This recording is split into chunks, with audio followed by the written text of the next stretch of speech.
ছাত্ৰ-ছাত্ৰীসকল এতিয়া আমি অনুশীলনী 1.3 থকা প্ৰশ্নসমূহৰ সমাধান কৰিম। কুৱেশ্যন নম্বৰ 1 দিছে দেখুৱা যে √5 অপৰিমে। যেহেতু আমি √5 অপৰিমে বুলি জানো, তে সলিউশন দি পেলাই আমি লিখিম বিৰুদ্ধভাৱে ধৰো যে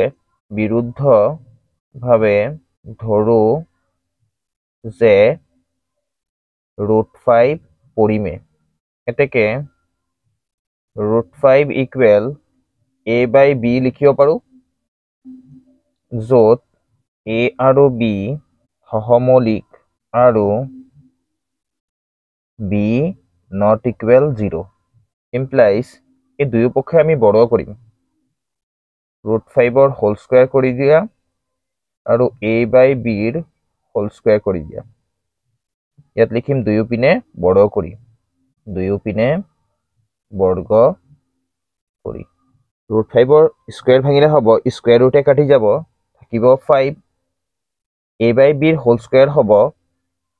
a square by b square implies এই 5 তলত 1 এটা আছে, ক্ৰছ মাল্টিপ্লাই কৰিলে হ'ব 5 দি প্লাই b স্কয়াৰক মাল্টিপ্লাই কৰিলে পাম 5b স্কয়াৰ আৰু a স্কয়াৰ দি প্লাই 1ক পূৰণ কৰিলে পাম আমি a স্কয়াৰ। ডট 1 নম্বৰ সমীকৰণ 1 নম্বৰ সমীকৰণ বুলি দিলো। এতিয়া ভালদৰে মন কৰিবা এই 5b স্কয়াৰ লগত পূৰণ হৈ আছে, b5ক যদি আমি বাওঁফালৰ পৰা সোঁফালে পঠাও তেন্তে কি কৰিব a স্কয়াৰক হৰণ কৰিব। ইয়াত লিখিব পাৰো এতেকে a স্কয়াৰ, 5 এৰে বিভাজ্য বুলি লিখিব পাৰো। a স্কয়াৰ 5 এৰে বিভাজ্য।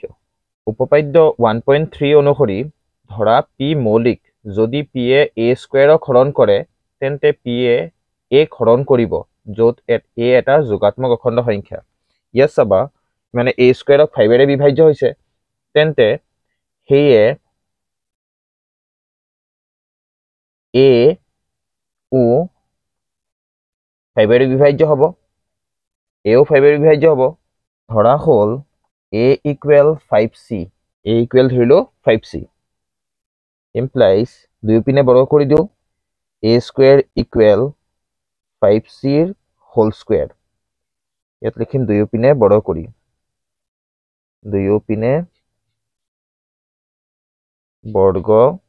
কৰি, মন দেখিবা ইয়াত c এটা অখণ্ড সংখ্যা, ইয়াত লিখি দিও য'ত c এটা অখণ্ড সংখ্যা, এতিয়া a স্কয়াৰ হ'ল এই 5c ৰ হোল স্কয়াৰ আমি ভাঙিলে আমি পাম 5c মাল্টিপ্লাই হ'ব 5c, 5 গুণ হ'ল 25, c পূৰণ কৰিলে হ'ব c ৰ স্কয়াৰ। ইয়াত আমি লিখিব পাৰো 25c স্কয়াৰ। এতিয়া চাবা সমীকৰণ 1ত আমি পাইছিলো a square equal 5b square, তেন্তে এই সমীকৰণ 1ক আমি ইয়াত বহাই দিও। এই a স্কয়াৰ ঠাইত আমি বহাব পাৰো কি 5b স্কয়াৰ, ইয়াত বহাম 5b square equal 25c square. সমীকৰণ 1ৰ পৰা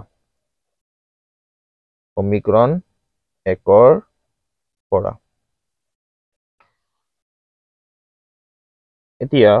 এই b স্কয়াৰটো ৰাখো, এই 5 পূৰণত আছিলে বাওঁফালৰ পৰা সোঁফালে গ'লে হ'ব কি হৰণ 25/5 c স্কয়াৰ। এই 5 দি প্লাই 25ক যাব 5 বাৰ হ'ল b স্কয়াৰ ইকুৱেল টু লিখিব পৰা যায় 5c স্কয়াৰ। এই 5ক যদি আমি সোঁফালৰ পৰা বাওঁফালে পঠাও তেন্তে b স্কয়াৰ কি হ'ব, b স্কয়াৰ 5 এৰে বিভাজ্য হ'ব, একেদৰে b ও 5 এৰে বিভাজ্য হ'ব। কিন্তু ইয়াত চাবা আমি ধৰিছিলো √5ক পৰিমে বুলি ধৰিছিলো আৰু ab আছিল সহমৌলিক সংখ্যা কি হয় অকল একেৰেহে বিভাজ্য হয়, কিন্তু ইয়াত 5 এৰে বিভাজ্য হৈছে, a 5 এৰে বিভাজ্য হৈছে, একেদৰে b ও 5 এৰে বিভাজ্য হ'ব। সেইকাৰণে কি কৰিব এই বিৰোধিতা, কাৰ বিৰোধিতা কৰিব √5 যে পৰিমে ইয়াৰ বিৰোধিতা কৰিব আৰু √5 কি হ'ব অপৰিমে বুলি প্ৰমাণ হ'ব। ইয়াত আমি লিখিম এতেকে b স্কয়াৰ, 5 এৰে বিভাজ্য, সেয়ে b ও 5 এৰে বিভাজ্য। গতিকে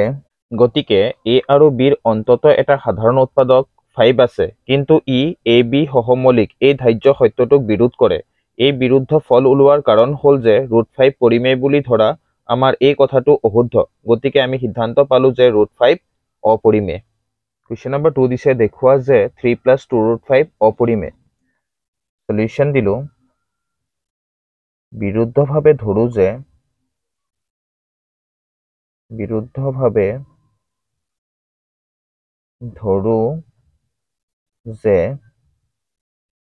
3 + 2√5 পৰিমেয় এতেকে 3 + 2√5 = a/b লিখিব পাৰি য'ত a আৰু b সহমৌলিক আৰু b ≠ 0 implies ইয়াত চাবা আমি 2√5ক ৰাখি দিও এই প্লাছত 3ক যদি আমি বাওফালৰ পৰা সোঁফালে পঠাও তেন্তে হৈ যাব a/b মাইনাছৰ হ'ব 3 হল এতিয়া 2√5 = ইয়াত চাবা এই 3 তলত কি আছে এটা 1 আছে b আৰু 1ৰ লসাগু হ'ব b এটা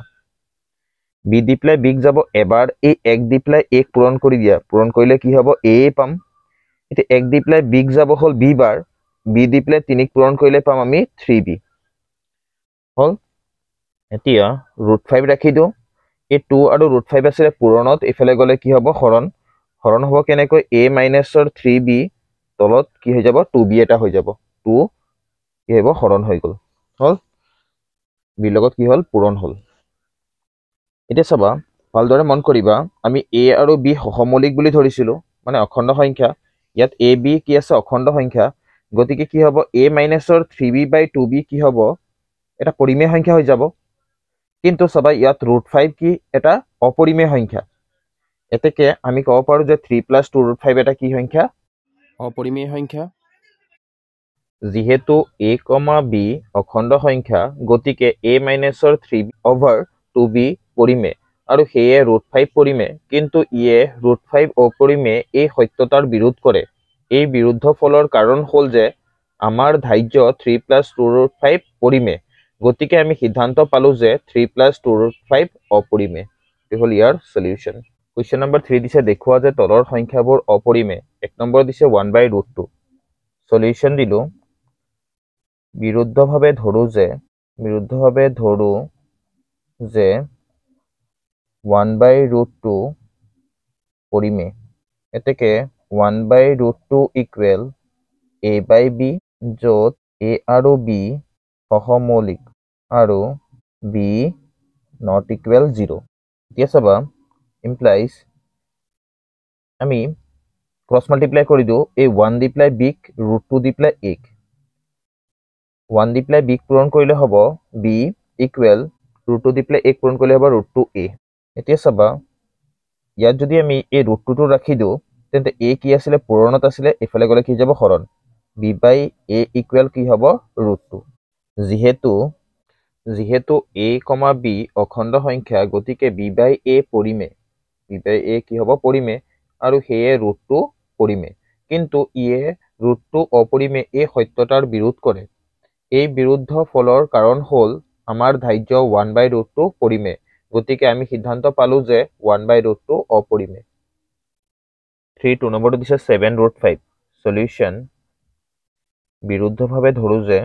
7√5 পৰিমেয় এতেকে 7√5 = a/b য'ত